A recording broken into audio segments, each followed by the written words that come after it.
بسم الله الرحمن الرحیم. ناظرین السلام علیکم. نن زمونږ دا ټاپک په ذیب النساء باندې دی. نو د ذیب النساء باره کې مخکې یو مختصر خبره کوم او بیا زه په هغې باندې تاسو ته مولانا عبدالله شاه صاحب یو ویډیو پیش کوم. نو په ذیب النساء باندې هغوی ډېر ښکلې یو واقعه بیان کړې ده. ذیب النساء د مغول خاندان یو شهزادګۍ وه. دا د شهنشاه اورنګزیب لور وه او د مور نوم یې بانو بیګم و. ذیب النساء د دوی مشره لور وه او ډېره زیاته په دوی ګرانه وه. ذیب النساء په 3 کالو کې د قرآن مجید حفظ وکړ او په 7 کالو کې هغه حافظه جوړه شوه او دا ډېره قابله شاعره وه او زیات تر شعرونه د دې په پارسی کې دي.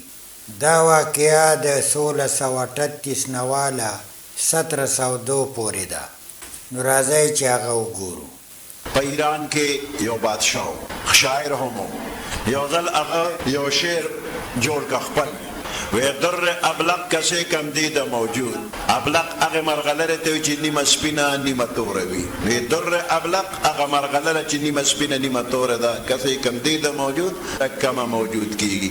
نو دې پسې دویم شعر جوړول غوښتل په دماغ کار نه جوړېده شعر. نو بادشاه سره هم نشینان چې کم مرګري دي ناغي ته وی چې دې پسې مال دویم شعر جوړ کړي ناغوی کوشش وکړو خو کار ونه شو.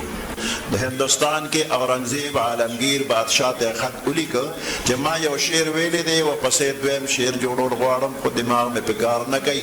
نو ته یا ستا ملګري دي ماله دې پسې دویم شعر جوړ کړي.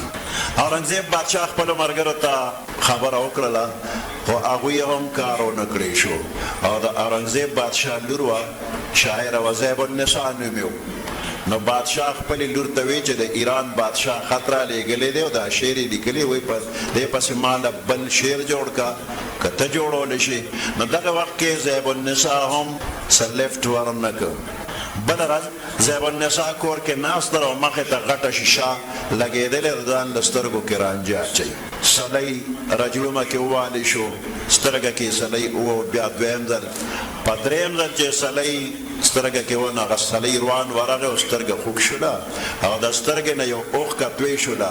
دغه د اوښکې ساز کې داسې ګول دایره کې تاویږي ځمکې ته روان دي. نو مخامخ شیشه کې ښکاره شو چې دا ساز کې د اوښکې نیم تور دی پرنجو او نیم سپین دی. دغه وخت کې بې اختیاره ذیب النساء خولې ته رالل مګر اشکې بوتان چې سرمه آلود. یو ځل یې په کاغذ ولیکه او پلار له یې ورکه وی ایرانی بادشاہ ته دا شعر ولیږه چې در ابلق کسې کم دی د موجود مگر اشکې بوتا چې سرمه آلود.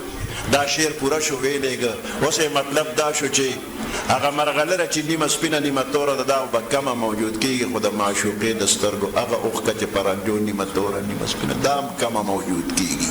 ایران ته خط ورسېده. ایرانی بادشاه چې دا خط وکته نو دا شعر یې ډېر خوښ شو او ډېر خوشحاله شو او بیا هندوستان ته خط راولېږه اورنګزیب بادشاه ته. وی دا د کم شاعر کلام دی نو دا شاعر ایران ته راولېږه موږ به ورسره ملاقات وکړو. اورنګزیب بادشاه ته خط راغی نو هغه وی چې دا خو زما د لور شعر دی او ایرانی بادشاه وی چې دا به د سړي شعر وي نو دا سړی راولېږه. نو زه خو خپلې لور سطر د پردي سړي نه ماتوم. نو لور ورته وی بادشاه ته خو پته لګي نه ایراني ته خو زه دویم شعر لیکم نو هغه به پوه شي بیا به نه وی. نو ذیب النساء بل شعر ولیکه د ذیب النساء تخلص دی مخفي.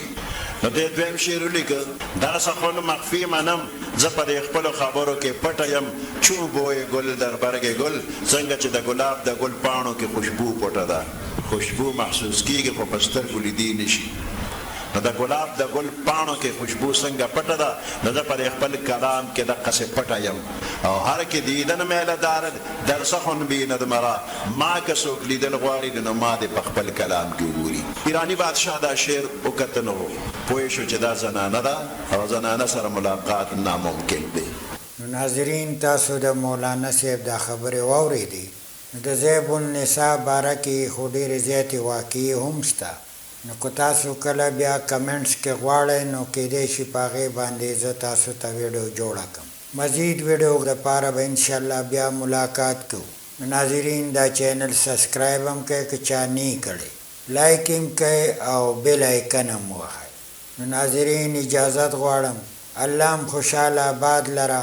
السلام علیکم.